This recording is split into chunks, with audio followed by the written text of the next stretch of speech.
మా చిన్నోడితోనైతే పెద్ద గోసొచ్చి పడ్డది. ఏ కార్ కనపడని ఆ కార్‌లో ఎక్కుతా పోతా అంటుండు. అది ఎవలన్నా గానీ తెలిసినోళ్ళు గానీ, తెలవనోళ్ళు గానీ ఎవలన్నా గానీ ఇగ కూసున్నాడంటే అస్సలు దిగుతనే లేదు. ఇగ వీడిట్లా చేసుడు చూసి అందరు ఇగ మీరు కూడా ఒక కార్ కొనుర్రి, కొనుర్రి అంటా ఉన్నారన్న. ఇగ వీని బాధ భరించలేక 1 ఇయర్ నుంచి కార్ కొందాము అని అనుకుంటా ఉన్నాము. ఓ సెకండ్ హ్యాండ్ కార్ పట్టుకొచ్చినాము. కానీ అది 2 రోజులు ఉన్నాక తెలిసింది దానికి చాలా రిపేర్లు ఉన్నాయి. మళ్ళీ మస్తు పని పెడుతుంది, మస్తు పైసలు ఖర్చు పెట్టాలని చెప్పి ఇక వద్దు అంటే మళ్ళీ రిటర్న్ ఇచ్చేసి వచ్చినాము. ఇక మళ్ళీ తర్వాత ఇక సెకండ్ హ్యాండ్ వద్దురా బాబు అని చెప్పి మళ్ళీ ఫస్ట్ హ్యాండే తీసుకోవాలి అని డిసైడ్ అయినాము. అయినా కూడా మళ్ళీ బడ్జెట్ అటు ఇటు ఆలోచించుకొని మధ్యలో మా ఆయన సెకండ్ హ్యాండా ఫస్టా అని ఇట్లా చాలా ఆలోచించి మస్తు రీసెర్చ్ చేసి ఇంకా 1 ఇయర్గా రీసెర్చ్ జరుగుతూనే ఉన్నది. ఫైనల్గా ఒక కార్ అయితే బుక్ చేసినాం అన్నట్టు. ఇక బుక్ చేసినప్పుడు 2 to 4 వీక్స్లో వస్తుంది అని చెప్పారు. అది 7 నెలలు ఇంతవరకు రానేలేదు.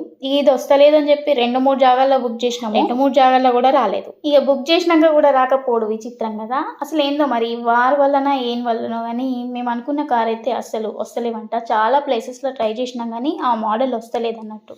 ప్రాబ్లం వాళ్ళది కూడా కాదులే, మ్యానుఫ్యాక్చర్ దగ్గరనే ఆగినట్టుంది. ఇక షోరూమ్ కు పోయినప్పుడు అలా మా వాళ్ళు అయితే ఉన్న కార్లన్నీ ఎక్కి మొత్తం గబ్బు చేసి వచ్చిర్రు. అస్సలు అలా నుంచి దిగేదే లేదు. షోరూమ్ లో ఎన్ని కార్లు ఉంటే అన్ని కార్లు ఎక్కుడు కూసునుడు మంచిగా ఆట ఆడొచ్చుడు అయింది. ఇక నేనేమో నీళ్ళు తాక్కుంటా స్నాక్స్ తినుకుంటా ఉండు అయింది అన్నట్టు. వాళ్ళని ఆపుడైతే మస్తు కష్టమైంది పాపం. ఇక షోరూంలో వాళ్ళు కూడా ఏమన్నా ఇష్టం వచ్చినట్టు ఎగిరిరు మా పిల్లలైతే.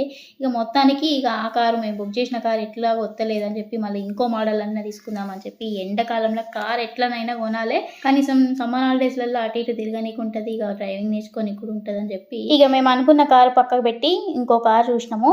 కలర్లో మాత్రం కాంప్రమైజ్ కాలేదు.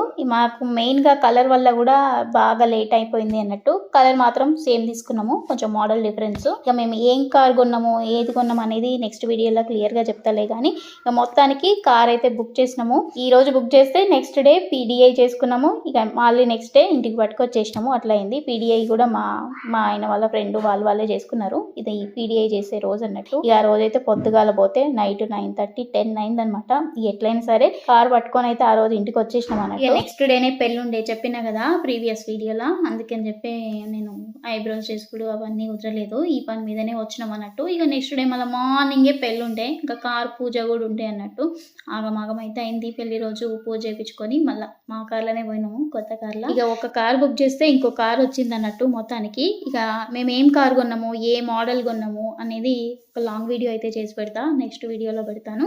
ఇక ఫైనల్గా ఆ రోజు లాస్ట్ కార్ అయితే ఇంటికి పట్టుకొని పోయినాము. నైట్ 9-9:30 ఆ టైంలో అన్నట్టు. గెస్ చేయండి మీరు ఎవరన్నా మేము ఏం కార్ కొన్నామో. బాయ్ మళ్ళా.